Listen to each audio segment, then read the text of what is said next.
Hi! Mangli రూ. 150,00,00,000 scam చేసింది అని చెప్పేసి సోషల్ మీడియాలో ఒక వీడియో చాలా చాలా హల్చల్ అయితుందనమాట. అంటే మరది అసలు ఏంటి? మరి నిజమా? కాదా? మనం వివరాల్లోకెళ్తే గనక అడ్వకేటర్ సుబ్బారావు ప్రెస్ మీట్ పెట్టడం జరిగింది. అతనేం చెప్తున్నారంటే 80 మంది బాధితులు అతని దగ్గరకొచ్చారంట.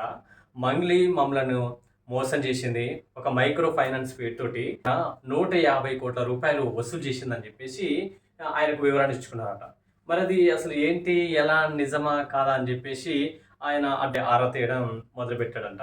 అయితే ఒక్కొక్క విషయం ఏం వెలుగులోకొస్తుందంటే, మంగ్లీ పేరు చెప్పుకొని అంటే మంగ్లీ పేరు మీద ఆల్‌మోస్ట్ ఒక 5 మెంబర్స్ ఉన్నారంట. ఇప్పుడు మంగ్లీ వాళ్ళ తమ్ముడు శివ అయితేనేమి, ఇంకా వాళ్ళ రిలేటివ్ మధు అట, భరత్ చౌహాన్, శైలజ చౌహాన్ ఇలా ఉన్నారనమాట. అంటే అంతా గూడా మంగ్లీ వాళ్ళ రిలేటివ్సే ఉన్నారనమాట. సో, వీళ్ళందరూ కలిసి ఒక ఫైనాన్స్ పేరుతో స్కూల్లు, పబ్బులు, హోటల్సు, బార్లు ఇవన్నీ కడుతున్నాము. సో, వీటి నుంచి వచ్చినటువంటి లాభాలతోటి మీరిచ్చిన పెట్టుబడికి ఇంకా డబ్బులిస్తామని జెప్పేసి ఎన్నో మాయమాటలు జెప్పి డబ్బులు వసూలు చేశామని జెప్పేసి చెప్పారంట.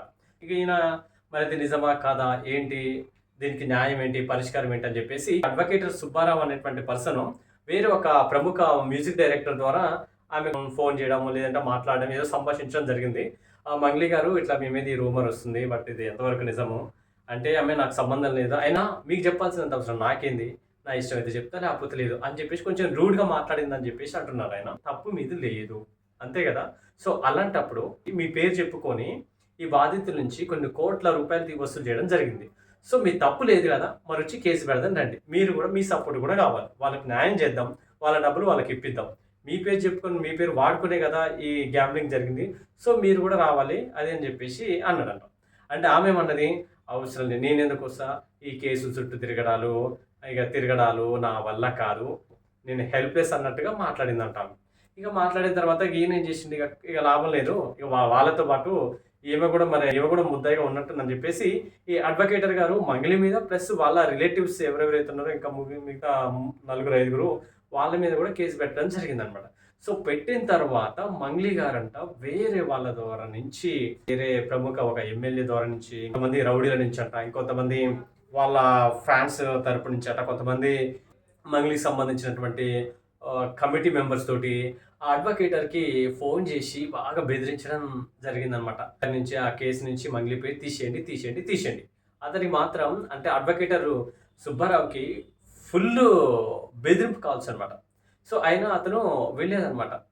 మధు అనేటువంటి పర్సన్ ఎవరంటే, మంగ్లీ వాళ్ళ చెల్లెకు కాబోయే హస్బెండ్ అని జెప్పేసి అట్లా రిలేషన్ కలుపుకోవడం. తర్వాత సింగర్ మంగ్లీ వాళ్ళ తమ్ముడు శివ, వాళ్ళ చెల్లె ఇలా చాలామంది ఉన్నారు. సో, వీళ్ళ మీద కేసులు గూడా పెట్టడం జరిగిందంట. సో, అయితే ఆ బాధితులు చెప్తున్నటువంటి విషయం ఏంటంటే, కోకాపేటలో మంగ్లీది ఒక ఫ్లాట్ ఉందనమాట.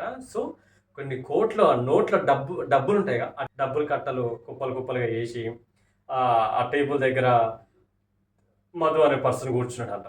కూర్చొని ఇట్లా సంథింగ్ ఏదో మాట్లాడడము, వాళ్ళనేదో మభ్యపెట్టడము, ఏదో మాయమాటలు చెప్తున్నట్టుగా ఆడ మనకు సీన్ గూడా క్లియర్‌గా కనిపిస్తుంది. సో, తర్వాత ఆ ప్రెస్ మీట్ అయిపోయిన తర్వాత మళ్ళా మంగ్లీ రెస్పాండ్ కావడము, "అయ్యో! ఇది నాకేం తెలీదు. నన్ను కావాలని ఇరికిస్తున్నారు." మంగ్లీ ఈమె వర్షన్ ఈమె చెప్పుకుంటూ వస్తుంది. "అసలు నాకేం అవసరం? నాకేం సంబంధం? ఈ మధ్య రూమర్స్ బాగొస్తున్నాయి నా మీద. అంతే ఆ మధ్య పార్టీ మీద పాటలు పాడినందుకు మొత్తం పార్టీలో లాగిర్రు నన్ను. అప్పటినుంచి నేను 2023, 23 నుంచి కూడా అసలు పార్టీల పరంగా పాటలు పాడడమే మానేసిన" అని చెప్పేసి ఆమె చాలా ఎమోషనల్‌గా చెప్పుకుంటూ వస్తుంది. కానీ మనం మాత్రం ఎవ్వరిని వదిలే ముచ్చటే లేదు. నాకు ఇంకా బాధితులు చాలా మంది వస్తున్నారు.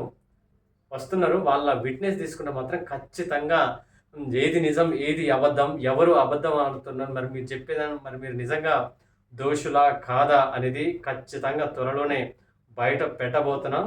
ఖబర్దార్ అన్నట్టుగా అడ్వకేటర్ సుబ్బారావు మాట్లాడినట్టు తెలుస్తుంది. మరి ఈ కేసు ఎంతవరకు నిజం? ఎంతవరకు అబద్ధం?